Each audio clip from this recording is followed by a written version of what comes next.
Hello and welcome to Spoken Like a Native podcast. My name is Diane. I'm an English teacher from Scotland and a devoted language learner, and this podcast is for those learning English to improve their listening and vocabulary, with episodes on engaging topics like culture, current events, history, and how languages work. If you want to improve your speaking and listening, head over to speakmeters.com, where you can take part in small group conversations hosted by native speakers.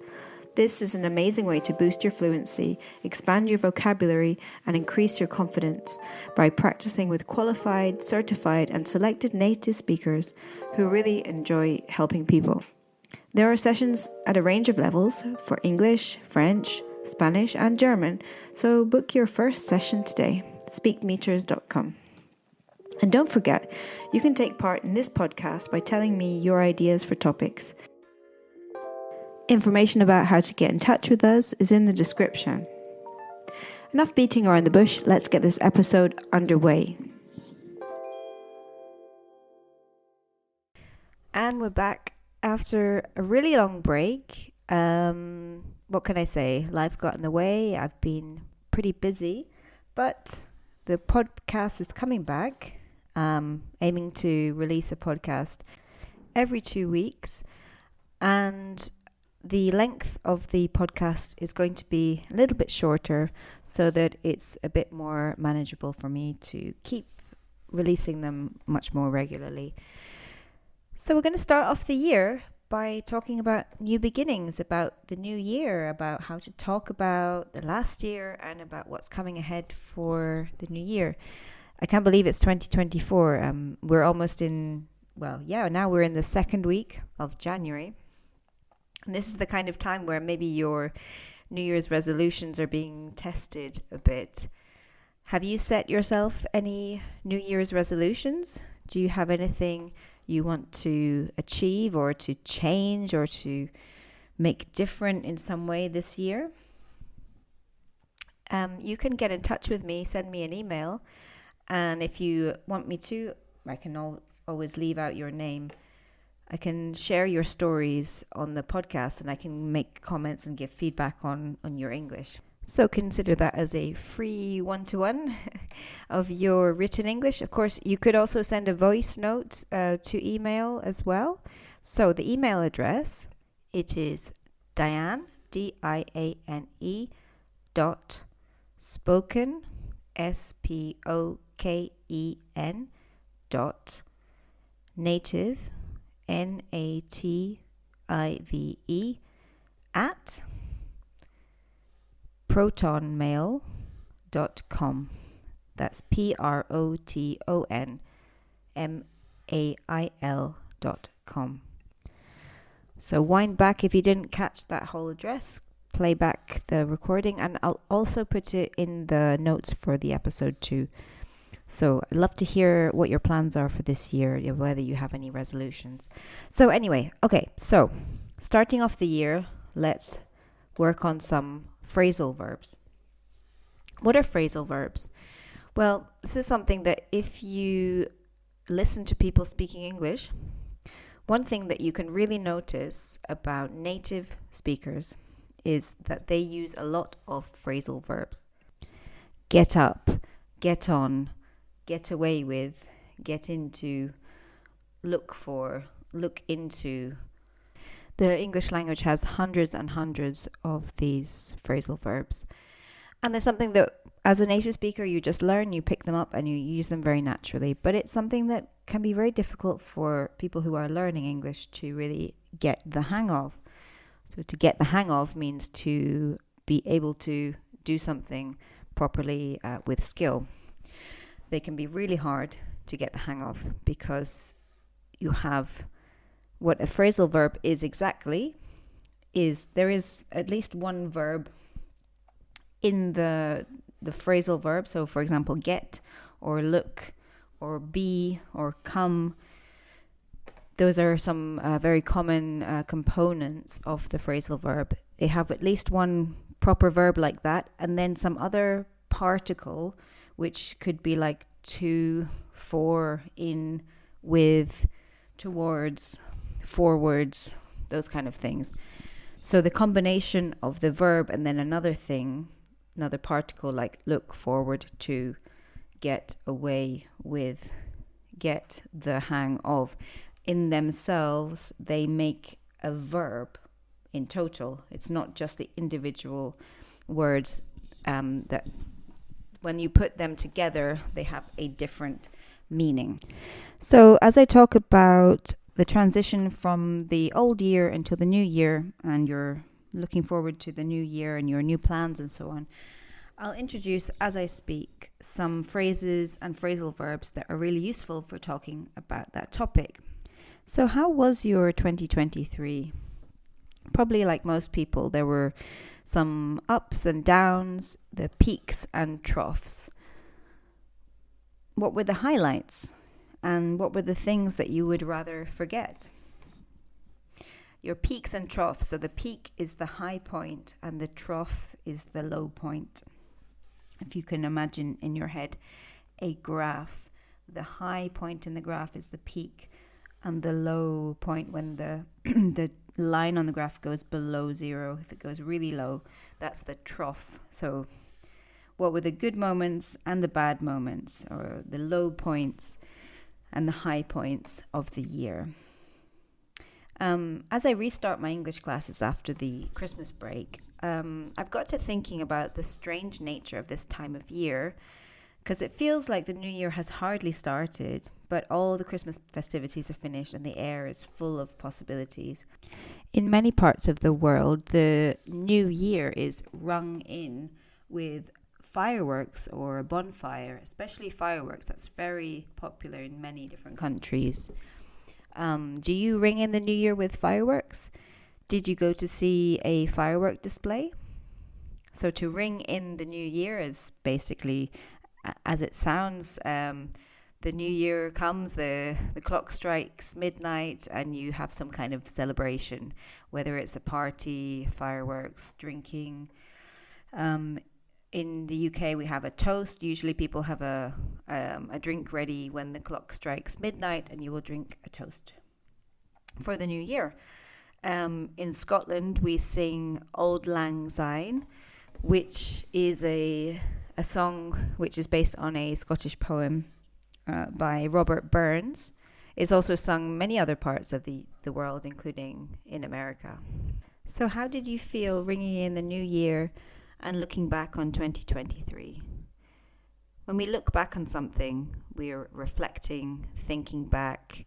We have a sense of nostalgia, or we have a sense of, oh, I'm glad that's over. One really good song to listen to for that phrasal verb, looking back, is the song Looking Back Over My Shoulder by Mike and the Mechanics. I think it's really good for English students because not only is it really positive, really nice song, but also the lyrics are really clear, so you can really hear what he's saying. And he uses looking back over my shoulder many, many times throughout the song. And we tend to use it as looking back on, like as in looking back on the year, looking back on my time in this place, looking back on that period. At the time, these are some examples for you. At the time, I thought my life in the countryside was boring, but looking back on it, I can see it was very peaceful. If you look back, you'll realize that there are things you took for granted. That means that there are things that you didn't realize that they were valuable, that they were nice things, they were important things that you had. Another example, he was looking back on his years as a worker and he regretted working so much. So when you look back on 2023, what comes to mind? Is it a good feeling? Do you feel sad about certain things? What's your kind of feeling and your reflections as you look back on the year?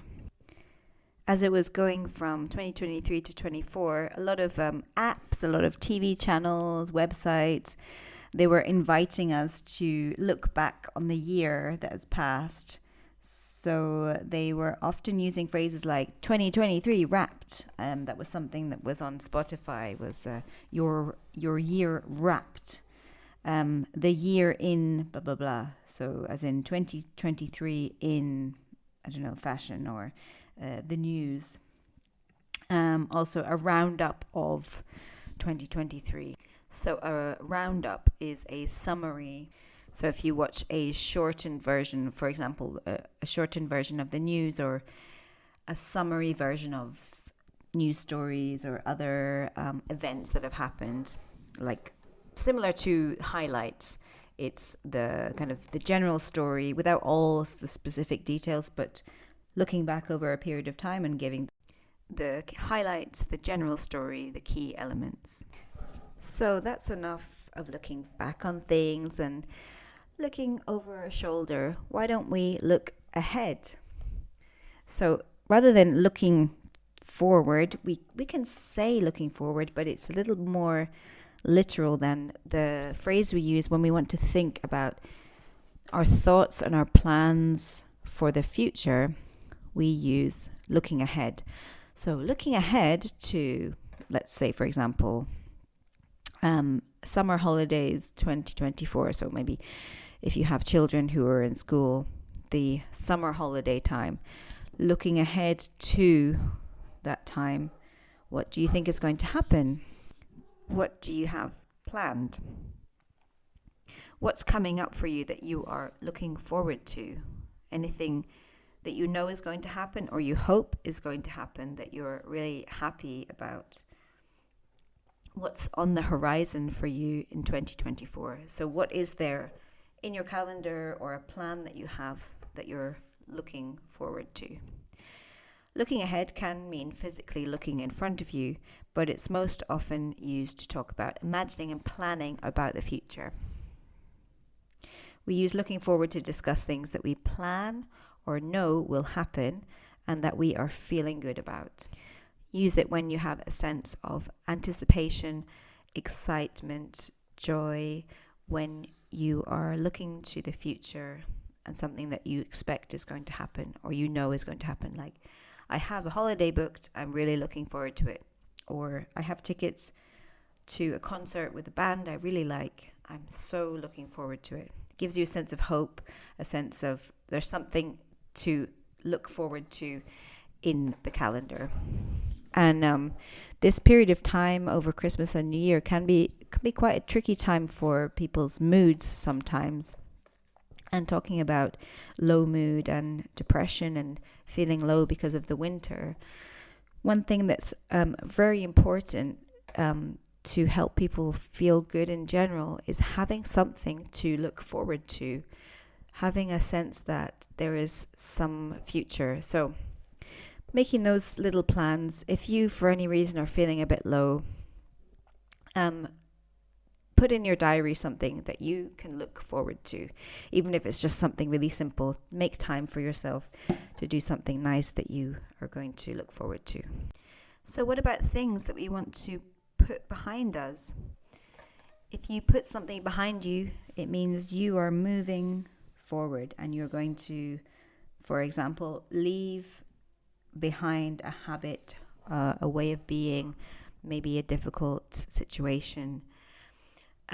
You could say, for example, I had a lot of issues at work last year, but I'm going to put it all behind me this year and start again fresh. So it's like, okay, something happened, it was difficult, but let's try to move on from that. So what plans do you have for the coming year? Is there anything that you want to put behind you? When you want to move on, to change a habit, or to forget about something negative, you can use put behind you. Like, oh, I was really worried that this was going to happen, but I just want to put behind me all those anxieties. She decided to put her health issues behind her and focus on a healthier future by maintaining a more balanced lifestyle. That's one example that you could use it. But if you want to make a change in your habits, whether that's something about your lifestyle or your behavior in some way, you can use the phrasal verb, turning over a new leaf. So when we want to change our habits, change our attitude, or make another kind of positive change, we can use turn over a new leaf. It comes from the idea of starting a new blank page in your diary where you can start again. Like, it's almost like you buy a new diary, a new notebook, a new agenda, and it's all fresh, and you can turn the page, open the book, and start on a fresh page. Is there anything that you feel like you need to turn over a new leaf about? Maybe you want to get up earlier, do more exercise, look at your phone less. That's one of the most common things I hear from people when I ask them about their New Year's resolutions and improvements or ideas of how they could feel happier, is that they want to sleep better, rest more, look at their phone less, and often they want to do more activity, more movement, more exercise. And so it's the new year, or it's 2 weeks into the new year now while I'm recording this, but I still think it's useful to think about beginning the year well. When the new year starts, you can start off with a clean slate. So similar to turning over a new leaf, it's this idea that you erase, you get rid of the bad things, bad memories, bad experiences, anything that wasn't great. You erase them in some way. Okay, now everything is new. I'm starting again. I am starting off with a clean slate. So this could be because it's something that maybe you're trying to change your own behavior, but it could also be, again, other things that you can't control. But it's the idea of having a refreshed attitude and a positive mindset of, okay, I'm going to start again with this. I'm going to try and have a positive frame of mind and not be carrying with me feelings, fears, bad feelings. So where do you think the phrase to start off with a clean slate comes from? Well, a slate is like a grey piece of rock, a very thin piece of rock that kids at school used to have their own slate to write on with a piece of chalk many years ago. I guess this was before everybody had their own notebooks or paper and pens and pencils to write with. They would have a slate to write their answers, or to practice their writing, or to practice their maths or whatever. Each kid would have a slate, so you can wipe it. You can, to clean it with water, I guess, to wipe off the chalk, and then you can write again. So that's where a clean slate comes from. Do you feel like you need a clean slate for anything? I think it's always important to remember we can start new days and feel like, okay, today is going to be the day where I start off with a clean slate. So how was your year in English learning? I'd say my year in my language learning was pretty good. What could I have done better? Well, I think possibly to set more specific goals would have been better. I definitely feel like I improved a lot. My Spanish has been gradually improving. I live in a Spanish-speaking country, so I have lots of opportunities to speak Spanish, although it's like, you can only improve so much every day, and you can't always look at every conversation with a native person as a lesson. They aren't always there to correct you. They don't want to correct you, and so I'd say it's slowly being improving. It does help a lot to be in a place where everybody's speaking the language. But I've not tried to be too ambitious, although maybe this year I will try to sign up for an exam and get my level certified, though I do think I keep on improving. And with my French, I think I used Speak Meters a lot. That was great in 2023. I don't know how many sessions I went to, but I did do a lot of speaking. I have other people in my free time who I also spoke French with and still speak French with. So it's tough because I don't live in France. And yeah, sometimes it can feel, once you have the skill to speak a language, it's great, but the feeling of satisfaction of being able to speak the language can quickly wear off a little bit because it becomes normalized. It's like anything. You get to a certain level of skill and then you go, okay, you expect yourself to keep improving. And once you're able to have a conversation, it's a great achievement. But we can be very hard on ourselves and keep thinking that we should be continually progressing. And I'd say one of my flaws in my personality is that I'm very self-critical and always seeking to improve and expect a lot of myself. So I think my French has definitely improved. Another thing was, because I'm working with a lot of German speakers, I started to learn German. I'm still a beginner with German, but using a popular language learning app, which I use, I do a little bit of practice.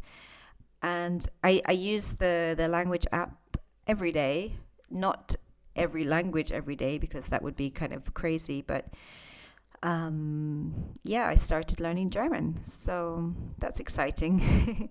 It's always exciting to get to a very, very basic level of knowledge and to be able to recognize some vocabulary. That's really fun.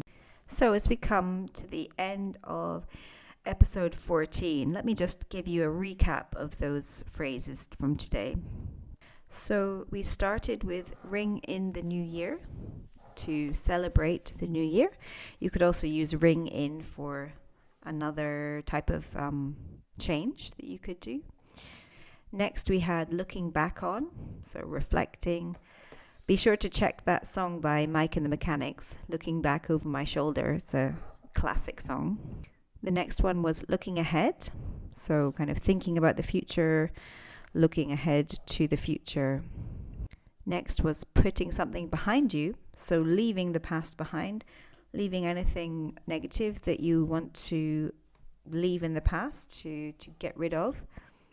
Next one was turn over a new leaf, and that is to start again, change your behavior, change your habits in some way. And the final one was start off with a clean slate. So similar to turning over a new leaf, it's a sense of starting something, whether it's a day, a week, a month, a year, starting with an open mind and a feeling of this is the beginning. I'm not bringing my past with me. I'm going to do everything I can to be my best version of myself. Okay, that's it for episode 14. Be sure to look out for the next episode in a couple of weeks' time. What's coming up for this year? I think we're going to do some interviews comparing American English and British English, as well as exploring lots of aspects of British culture and cultural differences. But there will also be episodes focusing particularly on language features, for example, prepositions maybe, the verb tenses and phrasal verbs like we did today. My little kitty has come here to say hello, but I don't think she's going to say anything. Wendy. No, she's sniffing the microphone, but she's not saying anything now. And remember to head over to www.speakmeters.com and start practicing your English with, possibly with me. I do a session once a week on a Wednesday afternoon, but there's plenty of more English language sessions as well as French and Spanish. So that's speakmeters.com. Details in the description. Hope to see you there. Okay, bye. Thanks for listening. What do you think about today's topic? Remember, you can get in touch by leaving a comment or by joining the Speak Meters community. Follow Speak Meters on Instagram and subscribe to Spoken Like a Native on your favorite podcast platform. You can also leave a comment and like the stream. Please, please, please leave a review. It really helps us to find new listeners who are looking for fun language learning content. And lastly, don't forget to head over to speakmeters.com to take part in live conversations hosted by friendly native speakers. That's all for today. catch you next time. Bye.